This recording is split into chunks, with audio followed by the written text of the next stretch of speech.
بسم اللہ الرحمن الرحیم۔ السلام علیکم۔ آپ دیکھ رہے ہیں یوٹیوب چینل، میں ہوں نسیم فاروق۔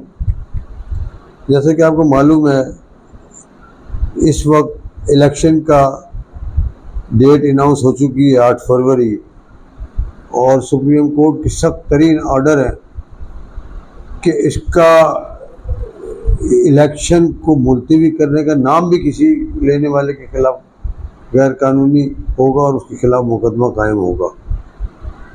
تو لہذا اب یہ نظر آ رہا ہے کہ شاید الیکشن کنفرم ہو جائے الیکشن، کہ چونکہ چیف جسٹس آف پاکستان نے حکم دیا ہے کہ الیکشن ہر حالت میں ہوں گے اور 90 دن کے اندر ہوں گے، جبکہ 90 دن سے تو اوپر جا چکے ہیں، مگر 12 الیکشن ہوں گے فروری میں، 8 فروری کو۔ دوسری طرف اپوزیشن کے لوگوں کو جلسہ کرنے کی بھی اجازت ہے، بڑی ریلیاں بھی نکل رہی ہیں، ان کو گورنمنٹ سپورٹ بھی کر رہی ہے۔ استحکام پاکستان IPP اور دوسرا مسلم لیگ نون، ان کو بھرپور سپورٹ کی جا رہی ہے حکومت کی طرف سے، جو کہ انتہائی جانبدارانہ اور غیر منصفانہ عمل ہے۔ اور اس کے آگے PTI اگر ایک کارنر میٹنگ بھی کر رہی ہے اور کنونشن بھی کر رہی ہے، تو وہاں پہ بھاری تعداد میں پولیس کی گاڑیاں اور پولیس والے پہنچتے ہیں، ان کی کرسیاں اٹھا کے لے جاتے ہیں، ان کی اسٹیجوں کو اکھاڑ کے پھینک دیتے ہیں، ان کے لوگوں کو گرفتار، ایک بڑا کریک ڈاؤن شروع ہو جاتا ہے۔ حالانکہ یہ انتہائی قابل مذمت ہے۔ اگر الیکشن کا اناؤنس کیا ہے تو الیکشن کمیشن کو یہ چاہیے کہ لوگوں کو، سب کو برابر کے حقوق دیے جائیں، سب کو مساوی حقوق دیے جائیں، اور لیول پلینگ فیلڈ برابر کی فراہم کی جائے سب کو۔ جبکہ پیپلز پارٹی بھی یہ مطالبہ کر رہی ہے۔ پیپلز پارٹی تو ان کی اتحادی جماعت رہی ہے اور ان کے ساتھ اندر خانہ ملی ہوئی ہے، مگر وہ جو یہ کہہ رہی ہے کہ لیول پلینگ فیلڈ، تو اس وقت حقیقت یہی ہے کہ استحکام پارٹی جو ہے وہ ان کی اپنی حکومت کی بنائی ہوئی اور اسٹیبلشمنٹ کی بنائی ہوئی جماعت ہے۔ دوسرا کہتے ہیں مسلم لیگ نون، اس کو اسٹیبلشمنٹ کی بھرپور حمایت حاصل ہے، اور نواز شریف کو جس طرح لایا گیا ہے بہت طریقے سے، اور جس طرح ان کا بس نہیں چل رہا، تو اس کو تھالی میں رکھ کے اقتدار دے دیا جائے، اس کو وزیر اعظم پاکستان، اس کو ہم تو یہ کہتے ہیں کہ الیکشن کرانے کی کیا ضرورت ہے، جب اس کو بھرپور دھاندلا کرانے کی آپ لوگوں کے ارادے نظر آ رہے ہیں، تو اس کو پھر الیکشن کرانے کا اتنا ملک کا خطیر سرمایہ خرچ کرنے کی ضرورت کیا ہے؟ اتنا سرمایہ لگانے کی، اس قوم کا پیسہ لگانے کی، آپ اس کو ویسے ہی دے دیں، لاڈلے کو اقتدار ویسے ہی دے دیں۔ چور، منی لانڈر، سزا یافتہ، جس کو انتہائی پروٹوکول 50 گاڑیوں کا پروٹوکول دیا جا رہا ہے، اور جو کرپشن سے میں ملوث نہیں ہے، کوئی اس کی کرپشن ثابت نہیں ہوا کرپشن، اس کو جیل میں ڈالا ہوا ہے، اڈیالہ جیل میں، اور اس کو پابند سلاسل کیا ہوا ہے، اس کے اوپر 200 مقدمے بنائے ہوئے، اور جو چور ہے، منی لانڈر ہے، سزا یافتہ ہے، اس ملک کا غدار ہے، اس کو آپ نے اقتدار اس کے بھائی کو پہلے دیا، 16 مہینے کے اس نے مزے لوٹے، اور اب اس کو چوتھی بار وزیر اعظم بنانے کے لیے اس کو لایا گیا ہے، اور اس کو جبکہ وہ سزا یافتہ ہے، اس کو آتے ہی اریسٹ ہونا تھا، اس کو جیل میں جانا تھا، اس کو آزاد چھوڑا ہوا ہے، اس کے اوپر پاکستان کا قانون لاگو نہیں ہوتا۔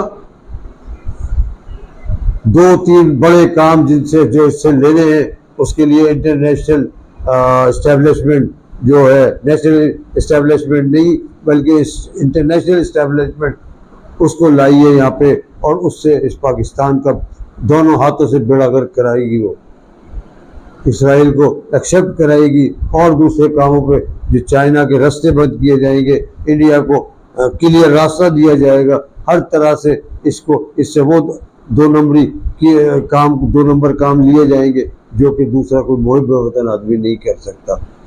اس نواز شریف کو یہ جب آیا، اس نے ملک کو نقصان پہنچایا، پیسہ لوٹا، پھر بھاگ گیا اقتدار چھوڑ، اب پھر یہ آیا چوتھی دفعہ، یہ نہ جانے اب کون سے گل کھلائے گا یہاں پہ اس ملک کے اندر. اس سے اس کو 365 تو اس کو بری بیماریاں لگی ہوئی ہیں. ذرا سے کچھ ہوگا یہ کہے گا بہانہ بنا کے باہر بھاگ جائے گا. ابھی بھی اس کے لیے ایک اپلیکیشن ڈالی گئی ہے کہ وہ 74 سال کا ہے, تو عمران خان بھی تو 70 سال کا ہے, اس کو بھی تو جیل میں رکھا ہوا ہے. یہ لاڈلا کیوں نہیں رہ سکتا جیل کے اندر؟ اس کو گھر کا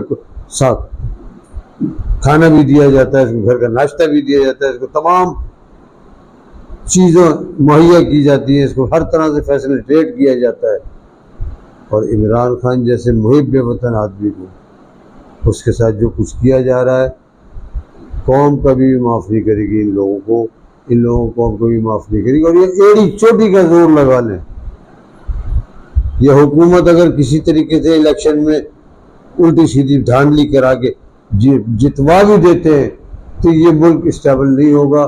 کوئی اسٹیبلٹی گورنمنٹ کی نہیں ہوگی, کوئی حکومت مضبوط گورنمنٹ نہیں آئے گی, اور پھر مجبوراً ان کو دوبارہ الیکشن کرانے پڑیں گے.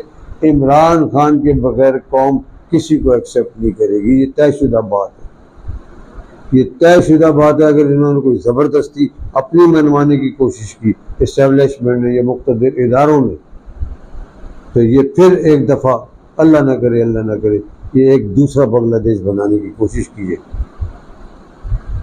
ہم اللہ اس وقت سے دور رکھے کہ پاکستان کو اللہ تعالیٰ محفوظ رکھے کہ وہ وقت نہ آئے. مگر اس وقت جو ملک کے اندر جو حالات ہیں وہ انتہائی مخدوش,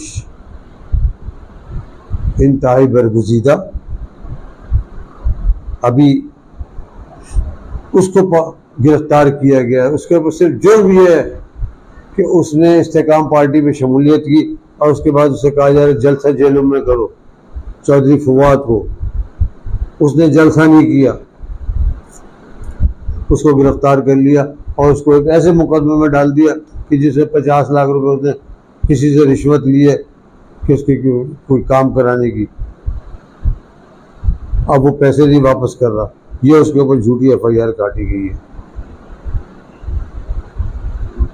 وہ کل جلسہ کرا دے جیلوں کے اندر, سارے گناہ دھل جائیں گے, باہر آ جائے گا. اس کو چہرے پہ کپڑا ڈال کے ہتھکڑیاں لگا کے جیلوں میں لایا جائے.